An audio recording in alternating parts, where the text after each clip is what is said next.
Dan dalam surat itu didampiri dengan surat dari Rumah Sakit Doris Silvanus tentang laporan hasil pemeriksaan laboratorium sampel COVID-19.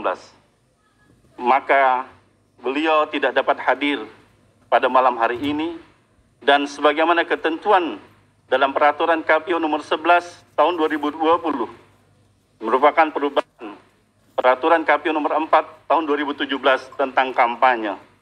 Pasal 22 dinyatakan dimungkinkan untuk pasangan calon untuk tidak hadir dalam kegiatan debat karena dengan alasan dalam melaksanakan ibadah atau dalam keadaan sakit. Dibuktikan dengan surat, baik itu surat keterangan melaksanakan ibadah atau surat keterangan sakit dari dokter. Akan tetapi karenanya pada malam hari ini kita akan menyaksikan debat tanpa kehadiran beliau, tetapi dari pasangan nomor paslon 2 tetap dihadiri oleh calon wakil gubernur. Hadirin masyarakat Kalimantan Tengah yang menyaksikan debat pada malam hari ini. Tema debat pada malam hari ini adalah merupakan ekonomi dan kesejahteraan masyarakat.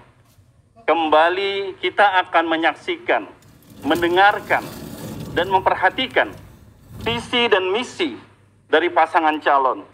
Bagaimana kiat-kiat mereka, cara mereka, program mereka untuk meningkatkan kesejahteraan masyarakat Kalimantan Tengah, memajukan perekonomian Kalimantan Tengah, dan memajukan daerah Kalimantan Tengah.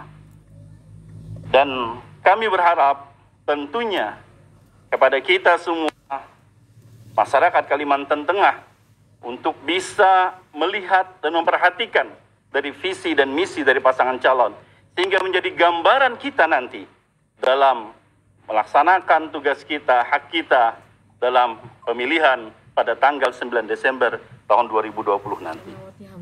Dan pada akhirnya kami juga menyampaikan selamat kepada kedua pasangan calon, selamat untuk mengikuti debat pada malam hari ini, dan kembali kita meyakini bahwa mereka adalah putra-putra terbaik Kalimantan Tengah yang akan menunjukkan, memaparkan visi dan misi secara baik, mengikuti ketentuan-ketentuan debat, aturan-aturan debat yang sudah kita sepakati bersama. Dan kita yakin juga moderator akan membawa jalannya debat pada malam ini sesuai dengan ketentuan, dan akhirnya kita bersama akan menyaksikan debat pasangan calon gubernur dan wakil gubernur Kalimantan Tengah, dan kita akan menyaksikan dengan baik visi dan visi mereka. Akhirnya demikian yang saya sampaikan. Terima kasih atas segala perhatian. Mohon maaf atas kesalahan. Billahi taufiq hidayah. Wassalamualaikum warahmatullahi wabarakatuh. Assalamualaikum warahmatullahi wabarakatuh. Terima kasih Bapak Harmain Ibrahim, Ketua KPU Provinsi Kalimantan Tengah.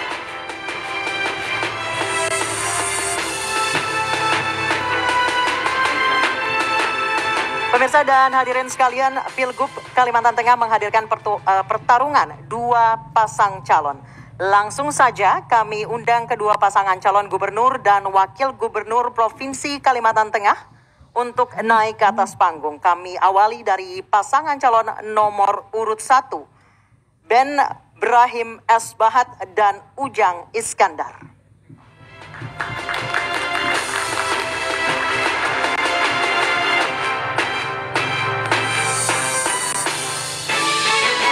Pasangan calon gubernur dan wakil gubernur Kalimantan Tengah nomor urut 01. Calon gubernur Insinyur Ben Brahim S. Bahat MMMT, lahir di Goa, 8 Oktober 1958. Jabatan terakhir, Bupati Kapuas, periode 2018-2023. Calon wakil gubernur Dr. Haji Ujang Iskandar ST MSI, lahir di Pangkalan Bun, 6 Juni 1961. Jabatan terakhir, Bupati Kota Waringin Barat, periode 2011-2016.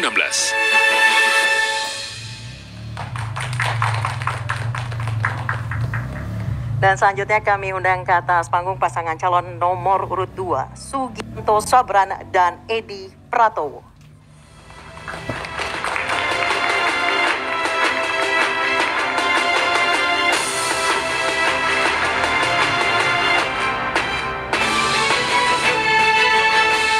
Pasangan calon gubernur dan wakil gubernur Kalimantan Tengah nomor urut 02. Calon gubernur Haji Sugianto Sabran, lahir di Sampit, 5 Juli 1973. Jabatan terakhir, Gubernur Kalimantan Tengah periode 2016-2021. Calon wakil gubernur Haji Edi Pratowo Esos MM, lahir di Palangkaraya, 9 Desember 1960, Bupati Pulang Pisau, periode 2018-2023.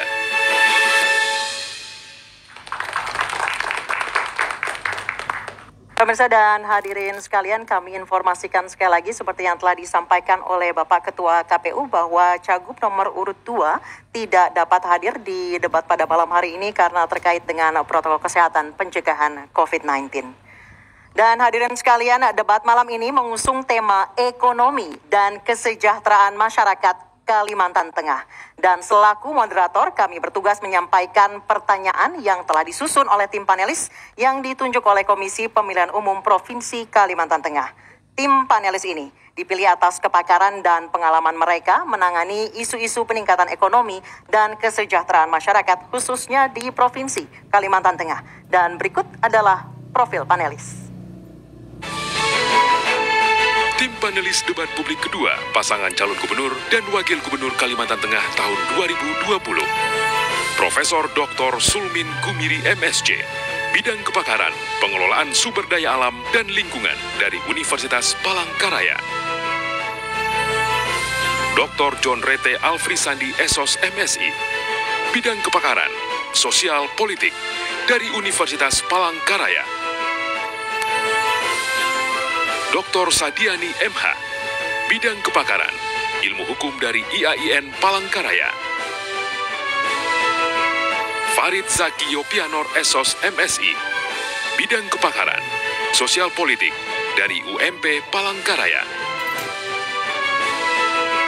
Dr. Pranata SPD MSI, bidang kepakaran, manajemen pendidikan dari IAHN Palangkaraya.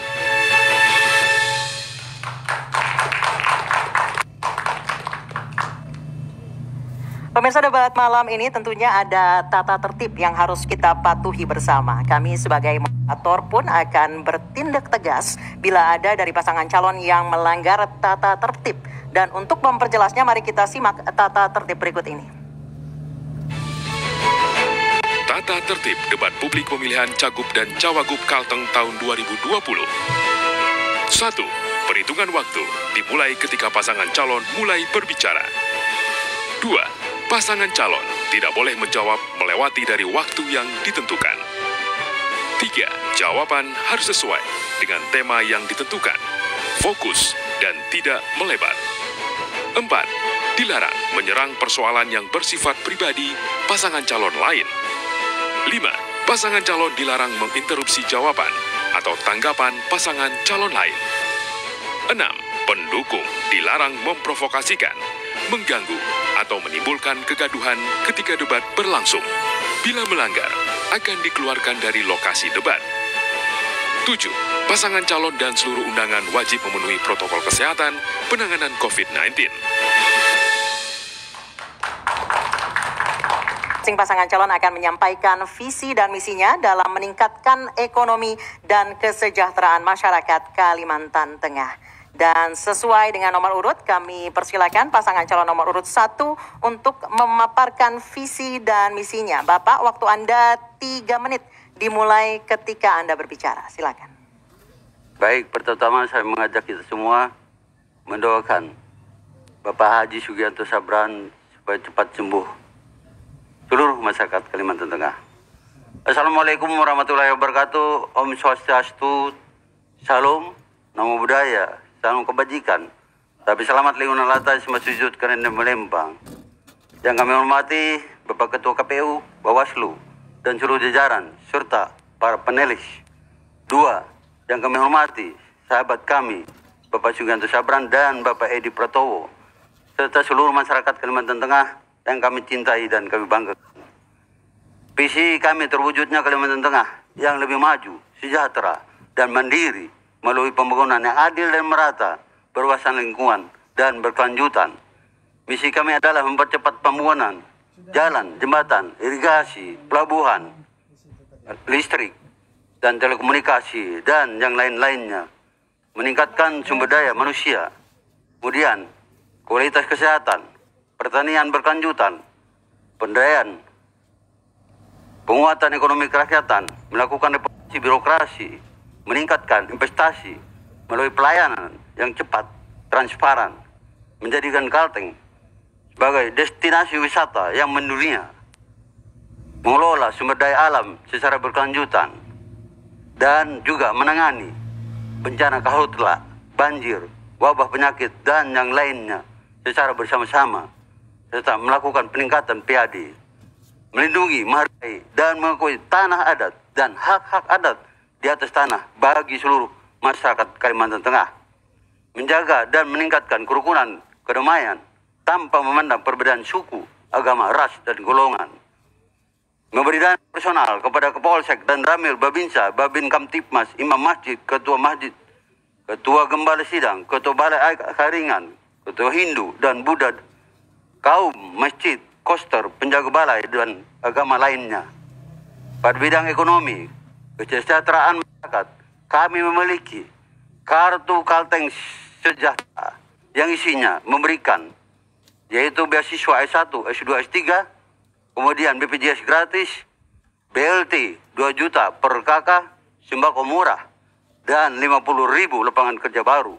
Insya Allah, bersama pemimpin perubahan, Ben Ujang, mewujudkan Kalimantan Tengah yang maju, sejahtera, mandiri, dan bermartabat.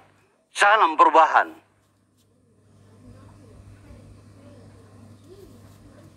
Baik, masih ada Pak waktunya, silakan. Atau sudah selesai? Baik, cukup. Kita lanjutkan. Baik, pemirsa dan hadirin sekalian, kita lanjutkan ke pasangan calon nomor urut 2. Kami persilakan untuk menyampaikan visi misinya dalam meningkatkan ekonomi dan kesejahteraan masyarakat Kalimantan Tengah. Waktu Bapak 3 menit dimulai ketika Anda berbicara. Silakan Pak.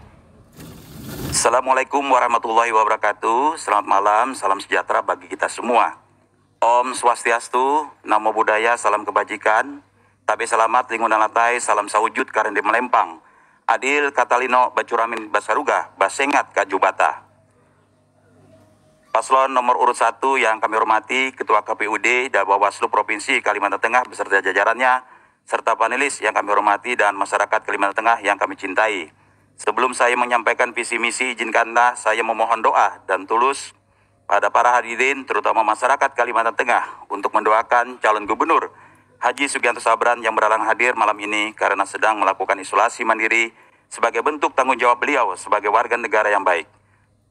Beliau sendiri dalam keadaan sehat dan menitipkan salam hangat kepada seluruh masyarakat Kalimantan Tengah. Semoga beliau sembuh dan sehat kembali beraktivitas seperti biasa bersilaturahmi dengan warga. Pada debat yang kedua sesuai dengan tema ekonomi dan kesejahteraan masyarakat Kalteng, saya Haji Edi Pratowo, calon wakil gubernur bersama Haji Sugianto Sabran, calon gubernur Kalimantan Tengah, pasangan calon nomor urut 2, kembali menegaskan bahwa pembangunan Kalteng memerlukan kesinambungan dari berbagai sektor, terutama bidang ekonomi dan kesejahteraan masyarakat Kalteng.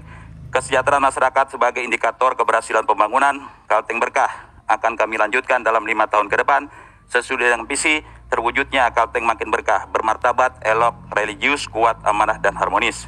Karena itu, dalam mewujudkan visi Kalteng makin berkah, kami menetapkan misi ekonomi pada poin pertama, yang tentu saja akan berkaitan dengan bidang-bidang lainnya. Pertama, mempercepat pembangunan ekonomi yang produktif, kreatif, dan berwawasan lingkungan. Kedua, memperkuat ketahanan daerah dalam mengantisipasi perubahan global.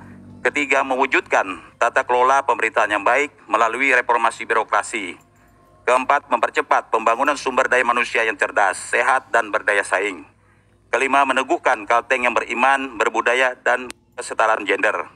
Adapun program prioritas kami diantaranya adalah meningkatkan pembangunan infrastruktur, mempercepat pengembangan food estate, memperkuat ekonomi kerakyatan berbasis keunggulan lokal, memperluas kualitas dan kuantitas penerimaan beasiswa Kalteng Berkah yang selama ini telah berjalan, memastikan fasilitas dan layanan akses kesehatan yang terjangkau oleh masyarakat melalui perawatan khusus secara gratis bagi pasien kurang mampu. Oleh karena itu, meneruskan apa yang telah dimulai oleh Bapak Haji Sugianto Sabran di periode pertama, kami mengajak seluruh masyarakat Kalteng untuk menjadi bagian dari gerakan pembangunan Kalteng makin berkah. Sebab memberikan bukti lebih baik dari sekedar janji dan menjadi teladan dalam bekerja lebih baik dari sekedar berkata-kata manis. Kalteng makin berkah. Terima kasih. Wassalamualaikum warahmatullahi wabarakatuh. Waktunya masih ada, Pak. Silakan. Sudah cukup. Baik. Pemirsa dan hadirin sekalian, kita sudah dengarkan bersama apa saja visi misi kedua pasangan calon dalam meningkatkan ekonomi dan kesejahteraan masyarakat di Provinsi Kalimantan Tengah. Usai jeda, kedua pasangan calon akan menajamkan visi misi yang sudah disampaikan serta menjawab pertanyaan yang telah disusun oleh tim panelis. Tetap bersama kami di debat publik kedua pasangan calon gubernur dan wakil gubernur Kalimantan Tengah 2020.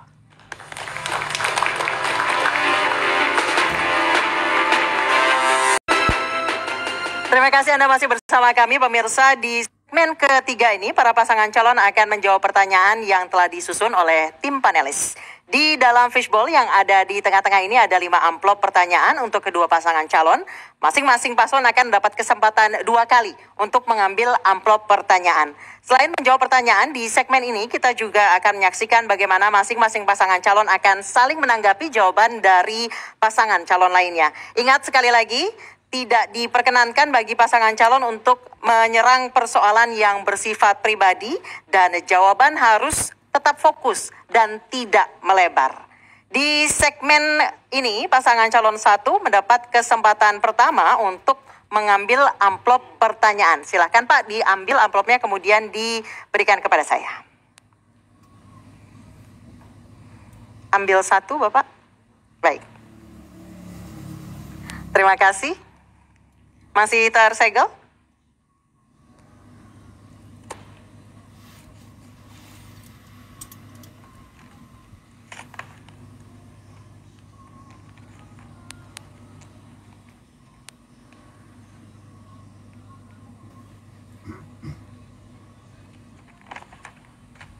Baik, paslon 1 pertanyaannya. Masyarakat Kalimantan Tengah sejak dulu menggantungkan kehidupannya dari hasil usaha tanaman karet dan rotan. Sementara harga komoditas karet dan rotan selama ini relatif anjlok atau rendah di pasaran.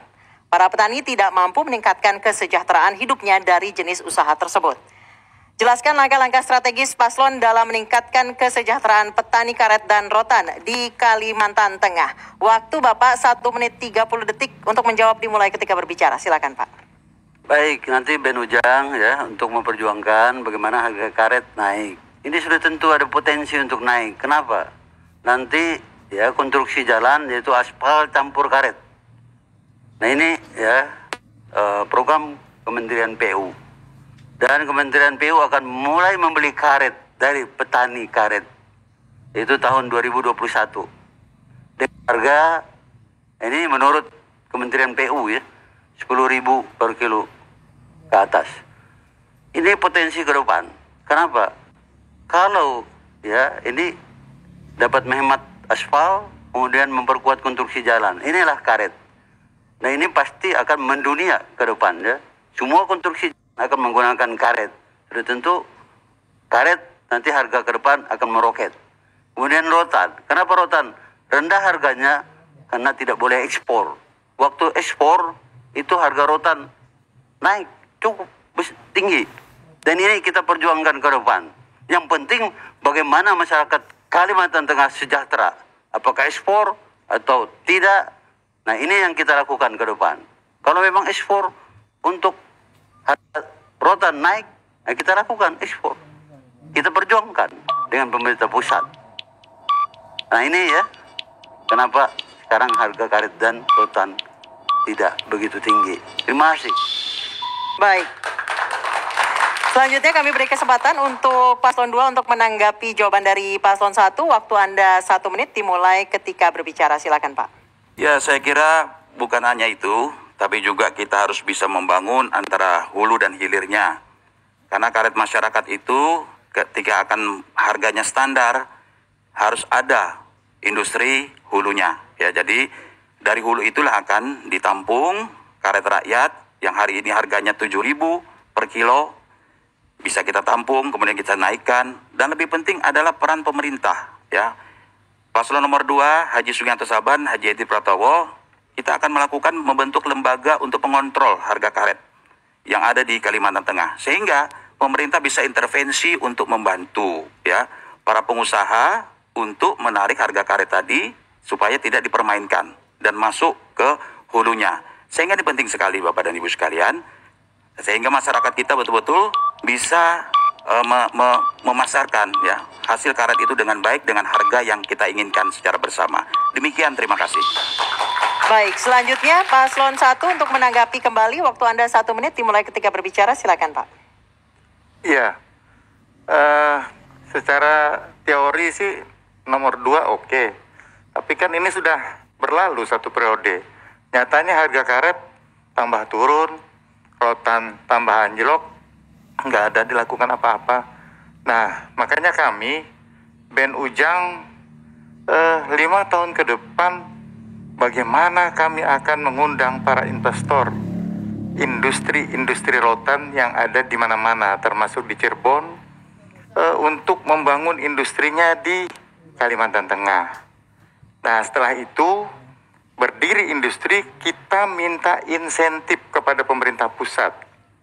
Ketika pabrik berdiri, maka kita diberikan kuota ekspor rotan itu. Jadi sehingga harga rotan di Kalimantan Tengah ini semakin tinggi, dan kemudian karetnya pun kita buat pabrik-pabrik bahan di Kalteng. Terima kasih. Baik.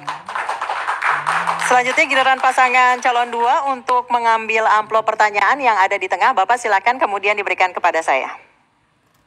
Oke, silakan. Tidak. Baik, terima kasih. Masih tersegel.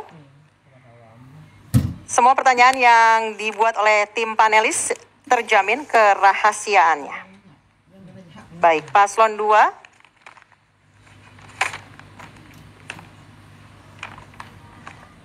Pertanyaannya adalah, pandemi COVID-19 berdampak kepada penurunan APBD Kalimantan Tengah tahun 2021, terutama akibat turunnya dana bagi hasil dan transfer dari pusat. Dan karena itu, Pemprov Kalteng diminta untuk memberlakukan skala prioritas dalam penggunaannya.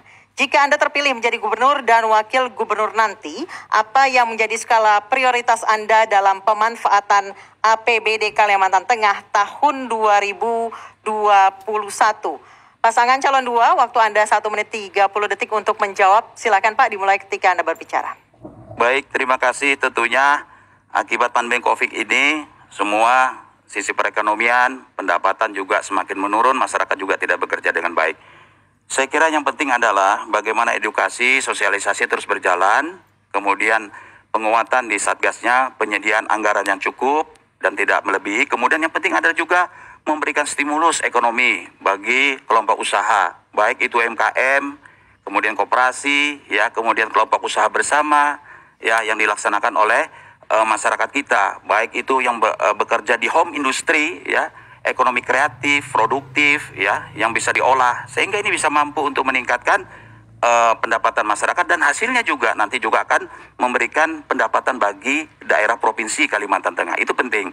Nah, kemudian juga bimbingan dan pelatihan itu penting, ya. Saya kira memberikan stimulus itu tidak hanya saja bagi pedagang yang sudah, tapi juga mendorong masyarakat yang ingin berbuat, ya. Salah satu contoh tadi adalah potensi kewilayahan itu, ya, untuk apa, ya, untuk kita kembangkan, ya, ada wisata, ya, ada budaya, ada kegiatan-kegiatan bermanfaat. Itulah saya kira yang harus kita bantu, sehingga rakyat tidak akan terpuruk terus di tengah-tengah pandemi ini, dan akan bangkit dari sisi ekonomi, sehingga meningkatkan pendapatan asli mereka dan meningkatkan pendapatan asli di daerah provinsi Kalimantan Tengah. Saya rasa demikian. Baik. Terima kasih. Kemudian saya beri kesempatan Paslon 1 untuk menanggapi jawaban dari Paslon 2. Waktu Anda 1 menit dimulai ketika berbicara. Silakan Pak. Baik, pokok-pokok pikir upaya pemulihan ekonomi di Kalimantan Tengah. Jangka pendek, jangka menengah, kemudian jangka panjang. Jangka pendek, ya, salah satunya ini kartu, ya, BPJS gratis, beasiswa, kemudian bantuan langsung tunai, kemudian sembako, kemudian 50 lapangan kerja. 50.000. Kemudian kita melakukan kegiatan padat karya yang dikerjakan oleh masyarakat. Nah, itu yang sifatnya jangka pendek. Kemudian jangka menengah sudah tentu kita bagaimana menaikkan harga karet, rotan, ya, kemudian petani kita jaga, kita bantu. Ya, jangan hanya di irigasi, tetapi petani-petani peladang tradisional kita bantu.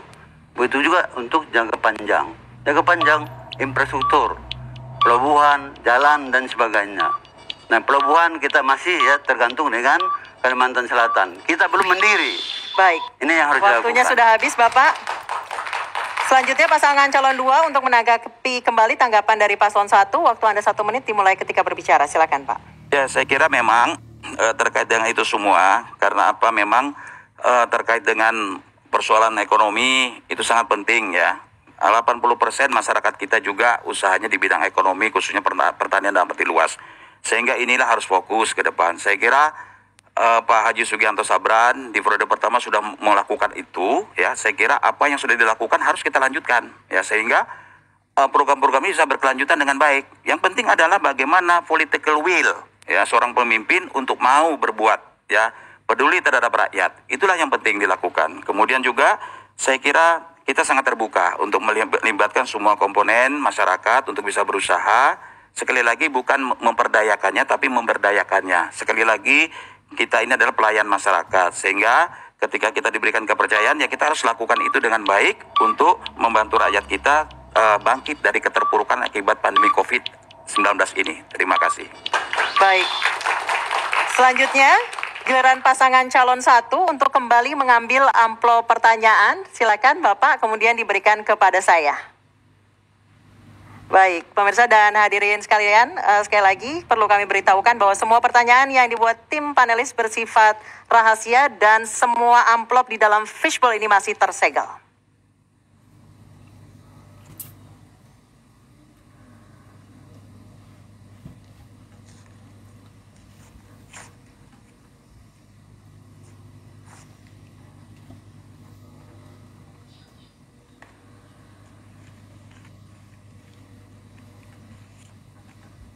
Baik, pertanyaan untuk paslon 1. Merujuk data Indeks Desa Membangun atau IDM tahun 2020, masih terdapat desa dengan status tertinggal dan sangat tertinggal di Provinsi Kalimantan Tengah. Amanat Undang-Undang Nomor 6 Tahun 2014 tentang penyelenggaraan otonomi daerah memberikan energi besar dalam rangka penguatan kapasitas masyarakat desa. Pertanyaannya, jika paslon terpilih dan mendapat amanah menjadi gubernur dan wakil gubernur Kalimantan Tengah, bagaimana strategi konkret paslon untuk memajukan desa-desa tersebut? Silakan Pak, 1 menit 30 detik untuk menjawab dimulai ketika berbicara. Baik, sudah tentu ya, ini ditangani secara khusus. Selain dana desa, ya, juga kita support dengan anggaran dana desa yang dari APBD. Nah ini ya kita kroyok, tidak hanya diserahkan kepada kabupaten kota, tapi juga ya provinsi harus ikut. Bagaimana supaya desa tertinggal ini ya dapat bangkit dan dapat tumbuh ekonominya. Ini ya. Jadi kembali lagi adanya sinergisitas antar provinsi dengan kabupaten untuk menangani desa-desa tertinggal ini. Ya, saya tambahkan persoalan-persoalan yang ada di Provinsi Kalimantan Tengah ini, ya salah satunya adalah desa tertinggal tadi, adalah buruknya infrastruktur. Buruknya infrastruktur, kurangnya perhatian pemerintah, ya. Dalam hal ini pemerintah provinsi. Kalau kita melihat anggaran yang dialokasikan oleh pemerintah provinsi, jangankan terhadap kabupaten kota ataupun desa ya, antar SOP saja saya lihat itu banyak tertumpuk hanya di dinas PUPR saja. Yang lain itu coba aja dilihat, itu hanya untuk bayar gaji saja. Baik, mohon maaf waktunya sudah habis. Selanjutnya paslon 2 silakan untuk menanggapi. Waktu Anda 1 menit dimulai ketika Anda berbicara. Silakan Pak. Ya, saya kira pemerintah Provinsi Kalimantan Tengah, Pak Haji Sugianto Sabran sudah melakukan upaya kerja keras, kerja cerdas, kerja ikhlas, dan kerja tuntas. Terbukti di bidang infrastruktur, beliau juga mendapatkan Indonesian Award dari iNews TV di bidang infrastruktur. Nah, kemudian juga terkait dengan program untuk mengentaskan desa tertinggal, saya kira yang penting ada pemerintah provinsi kami, ya paslon nomor 2 telah memprogramkan akan memberikan bantuan 100 juta per desa, ya. Kemudian juga untuk memberikan rasio elektrika, desa-desa tidak lagi yang terhambat dengan keterbatasan dengan listrik, sehingga tidak ada blank spot ya untuk komunikasi rakyat. Karena semangat yang kami bangun ke depan adalah kita akan membangun dari desa. Karena desa adalah simpul dari semua kegiatan perekonomian rakyat Kalimantan Tengah. Terima kasih. Baik, masih ada Pak waktunya sedikit? Sudah cukup, baik. Selanjutnya paslon 1 untuk menanggapi kembali. Waktu Anda 1 menit dimulai ketika Anda berbicara, silakan. Baik ya. Kenyataan, kita sudah berkeliling 13 kabupaten dan 1 kota. Bahwa ya jalan provinsi sangat-sangat buruk sekali. Putus di mana-mana. Di Pangkalan Bun Kolam, Sukamara Lemandau, kemudian Telaga Pulang Bangkal, kemudian Pelantaran Perenggean. Ini semua ya. Kemudian daerah Bartim, Barut, jalan provinsi saya bicara. Banyak yang putus. Ini luar biasa ya. Padahal APBD itu katanya naik. Saya melihat strategi penanganan jalannya kurang pas, kurang tepat.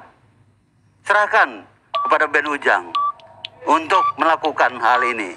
Maka semua jalan provinsi kita bisa atasi dengan strategi penanganan efektif dan fungsional. Baik, waktunya sudah habis. Selanjutnya paslon 2 untuk mengambil amplop pertanyaan dan diberikan kepada saya.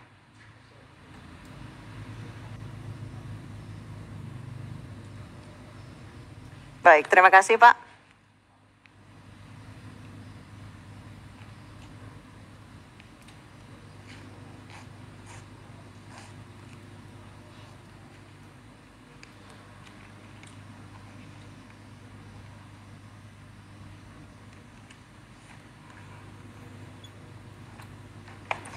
Paslon 2, pertanyaannya kasus pembakaran lahan yang terjadi di Kalimantan Tengah semakin meningkat dan sudah masuk kepada aspek penerapan hukum kepolisian dan pengadilan.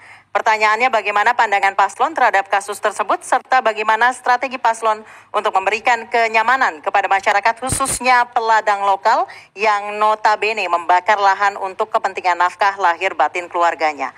1 menit 30 mulai ketika Anda berbicara, silakan Pak. Ya, saya kira memang persoalan kebakaran hutan di Kalimantan Tengah karena memang lahan gambut cukup tebal, itu mengakibatkan kebakaran, tetapi juga kita tidak terlalu berkecil hati. Ya, saya kira untuk para peladang tradisional, pemerintah Provinsi Kalimantan Tengah telah bekerja sama dengan DPRD Provinsi Kalimantan Tengah untuk mengeluarkan peraturan daerah Kalimantan Tengah nomor 1 tahun 2020 tentang cara untuk melakukan pembakaran dengan cara-cara yang terukur, ya, yang terkendali.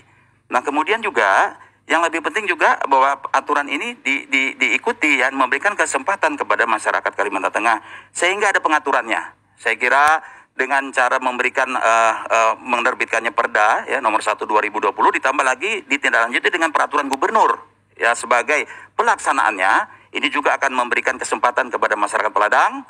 Sehingga mereka bisa berusaha bekerja dengan baik, ya, sesuai dengan batasan-batasan. Tentunya ini juga memberikan kesempatan mereka untuk berusaha, ya, mendorong, karena memang aktivitas masyarakat kita sekali lagi 80% adalah di bidang pertanian, sehingga tidak ada lagi kesenjangan sosial, ya, antara masalah kebakaran hutan dan lahan dan kesempatan kepada masyarakat peladang untuk berusaha, ya, melakukan pembakaran. Ya, biasalah untuk menugal juga rakyat kita masih ada di Kalimantan Tengah, sehingga ada kesempatan perlindungan hukum, produk hukum, regulasi hukumnya yang mengatur tentang pembakaran lahan ladang tersebut. Demikian, terima kasih.